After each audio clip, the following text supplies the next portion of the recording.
በቅርቡ ኢትዮ ቴሌኮም በአጭር ጊዜ ውስጥ ያስገነባውንና ስራ ያስጀመረውን ኢምፔሪያል አካባቢ የሚገኘውን የኤሌክትሪክ መኪኖች ቻርጅ ማድረጊያ ስቴሽን ስራ አስጀምሯል። በዚህ ምን አይነት አገልግሎትና በምን ያህል ታሪፍና በምን ያህል ፍጥነት ቻርጅ ማድረግ እንደሚቻል ሙሉ መረጃ ይዤላችሁ መጥቻለሁ። አብራችሁን ቆዩ። እንደተለመደው አብራችሁን ስትቆዩ ይሄንን ቻናል ሰብስክራይብ፣ ይሄንን ቪዲዮ ደግሞ ላይክ፣ ሼር እንዲሁም ደግሞ ሐሳባችሁን ኮሜንት ላይ አስቀምጡልኝ። እንግዲህ ቀደም ብዬ በቪዲዮ መግቢያ ላይ እንደነገርኳችሁ ኢትዮ ቴሌኮም ያስገነባው የቻርጅ ስቴሽን በአጭር ጊዜ ውስጥ ብዙ ተጠቃሚ ያፈራ ሲሆን እንዲሁም ሰሞኑን ደግሞ በተለያዩ አካባቢዎች የመብራት መቆራረጥና የኃይል አቅርቦት ማነስ እያጋጠመ በመምጣቱ የተለያዩ ሰልፎችን እየተመለከትን እንገኛለን። ለዚህም ደግሞ የቻርጅ ስቴሽን ትልቅ አስተዋጽኦ እያደረገ ይገኛል ወይም ደግሞ ጥሩ አማራጭ መሆኑ ታይቷል ማለት ነው። እንደነገርኳችሁ ሁለት አይነት የቻርጅ ማድረጊያ ስቴሽን ወይም ደግሞ ፖሎች ሲኖሩት የፖሎች ደግሞ በሱፐር ፋስት እና አልትራ ፋስት ቻርጅ ማድረጊያ ናቸው ማለት ነው። ሱፐር ፋስት ቻርጅ ማድረጊያው ባለ ሁለት ሶኬት ሲሆን በአንድ ፖል ላይ ሁለት መኪና በአንድ ጊዜ ቻርጅ ማድረግ የሚያስችል ነው።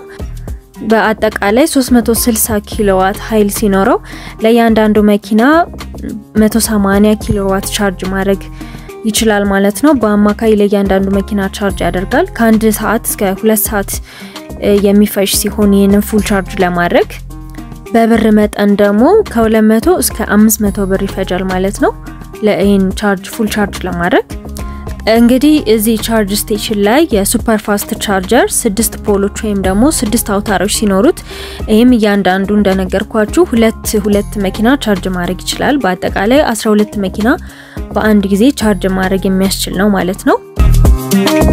ሁለተኛው ደግሞ በጣም ፈጣን የሚባለው አልትራ ፋስት ቻርጀር ፖል ነው። ይሄም እንግዲህ 4 ፖሎች ሲኖሩት እያንዳንዱ ደግሞ አንዳንድ መኪና ቻርጅ ማድረጊያ ሶኬቶች ይኖሩታል።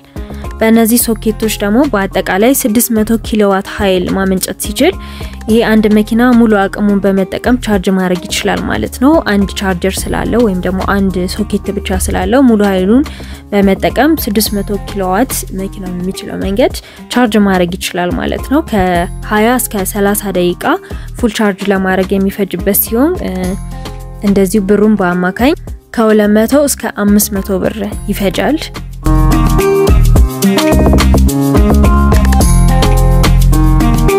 ይህንን አገልግሎት በቀላሉ ለመጠቀም ስልካችን ላይ በሚገኘው የቴሌብር ሱፐር አፕ አፕሊኬሽንን በመጠቀም እዛ ውስጥም በመግባት ኢትዮ ኢቪ ቻርጂንግ ስቴሽን የሚል አማራጭ አለ።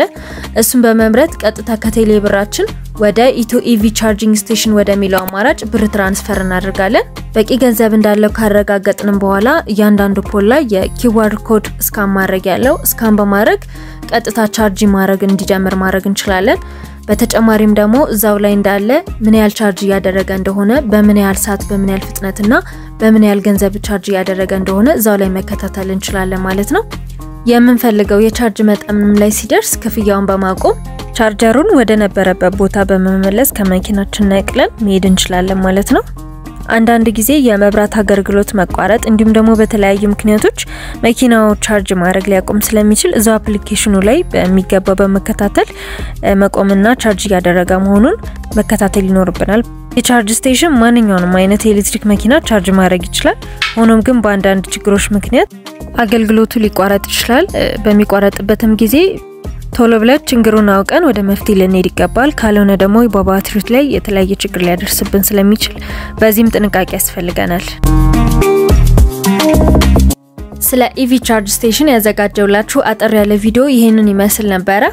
ይሄንን ቻናል ሰብስክራይብ እንዲሁም ደግሞ ይሄንን ቪዲዮ ላይክ፣ ሼር፣ ኮሜንት ያደረጋችሁ አብራችሁኝ ስለቆያችሁ እጅግ አድርጌ ያመሰግንኩኝ። ሐሳብ አስተያየታችሁን በኮሜንት ስራ አስቀምጡልኝ። ስለተከታተላችሁኝ አመሰግናለሁ። መልካም ጊዜ ባይ